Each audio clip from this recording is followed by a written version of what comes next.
You want to talk about Cencora America's Health Data? Sure. So I have, what is the title of this? U.S. pharma giant Cencora says Americans' health information stolen in data breach. So like our last 3 pods, we've mentioned a different healthcare company that's been compromised. So I guess that nothing's changed, nothing's new here. We'll see if we see one next episode. But Cencora says it is notifying affected individuals that their personal and highly sensitive medical information was stolen during a cyber attack and data breach earlier this year. In letters to affected individuals and sent out this week, Cencora says that the data from its systems includes patient names, their postal addresses and date of birth, as well as information about their health, diagnoses, and medications. The pharma giant said it had initially obtained patients' data through partnerships, so vendors, with the drug makers it works with in connection with its patient support programs. So that includes patients of AbbVie, Acadia, Bayer, Novartis, and other companies. Cencora has not yet described the nature of the attack, which began February 21st and was not publicly disclosed until the company filed notice with their regulators a week later. So the company handles about 20% of the pharmaceuticals sold and distributed throughout the U.S. One of their spokespersons said in an email that they are unwilling to say if the company has determined how many individuals are affected by the breach and how many the company has notified to date. So they're saying that this is also no connection between the incident at Change Healthcare and Ascension, but according to the public data breach notifications that were filed by Cencora, they have notified about 500,000 individuals since learning of the breach. And it is expected to be far higher. On their website, it does state that they have served at least 18 million patients to date. So that is what's going on with Cencora. They did make about $262 billion in revenue last year, which was up 10% on the previous year. So they also have not noted how much they spend on cyber. I would like to know how much their cyber insurance is for. What do you think about another partnership, aka a vendor, being the culprit of the equation? We've also seen that very consistently in our last few episodes too. I think the issue is that most vendors probably don't have the money. These people made $262 billion in revenue. That vendor, that third party, probably didn't make that. Oh, for sure. They probably have so many companies that are servicing that something is they're dropping the ball somewhere on that third party side, which is like, I think I tell Lee this a lot too, but most of these breaches are third party now. Yeah. Like third party risk management.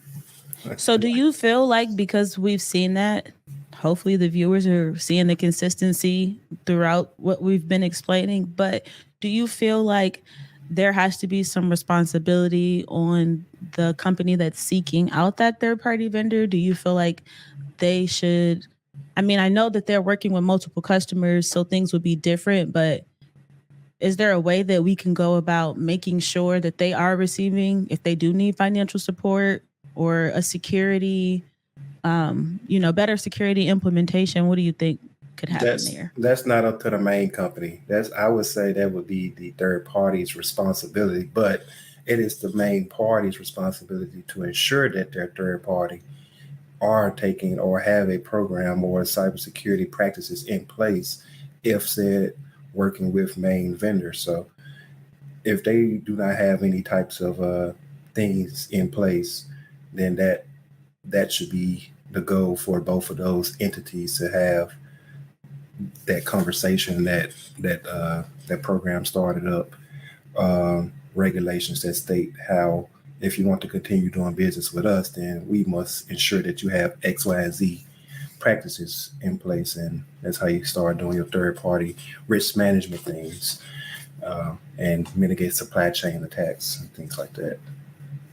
I like risk management and auditing. I think those will be areas where we'll see an increase in the future, because a lot of people feel different ways about audits, but audits help you figure out where you need to maybe place some focus. And so I feel like if you're interested, that's a good place that you can also look and understand more about GRC and just risk reduction in terms of cybersecurity as a whole, because you can really audit just about anything. But if you really understand the background to it, that could also be an area of interest for people. I see that becoming bigger as we keep seeing these occurring. People are going to have to get assessments, audits, however they want to word it, performed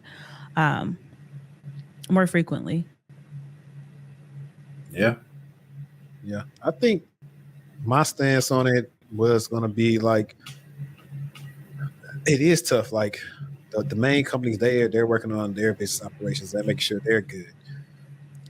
I don't even know if it's going to be like, you got the third party, like one of those, like who's policing the police type of thing, like who's making sure the third party is doing what they need to do, like an outside, like risk management company or something like that. As their job's going to be to make sure like they're good, because the main company can do that to a certain extent without like having so many resources, but it's really not on them all the way. I mean, there can be some sort of checks and balances that they need to make sure that, but after that, they're going to be like, okay, I'm not going to check in with people every month, say, hey, you had a breach today, because we already have all these different rules put in place that say, hey, these healthcare companies, finance companies, whatever these companies, has to let people know by X amount of days if they suffer like a big breach or something like that.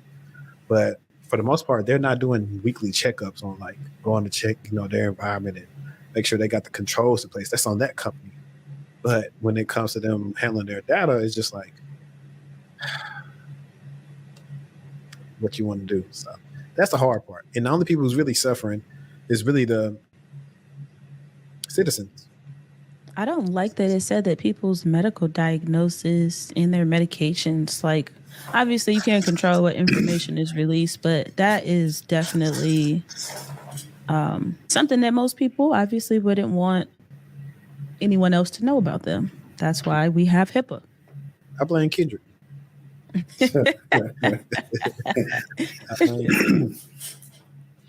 Nah, but I don't know, man. This stuff is like crazy. Like I was talking to the guy at the Hutchins about like all the healthcare breaches, and I was just talking about that different thing. Like, I want to pick his brain a little bit more about that, even though I know he's not in the day to day as much, and want to ask like, what are y'all looking into? Like, I actually really want to go up to Baylor Scott and White and like find whoever was over there, like their director, like, what y'all planning on doing? Because y'all denied me in 10 minutes.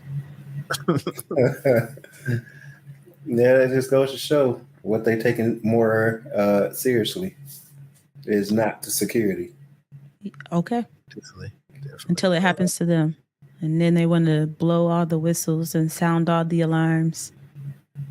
Well, but I think the best thing about what's been happening this recently is the 8K notification, like them having to get that updated to say, yeah, we were compromised. This is what happened, until they go do their investigation. So at least people are being notified a lot faster than in the past.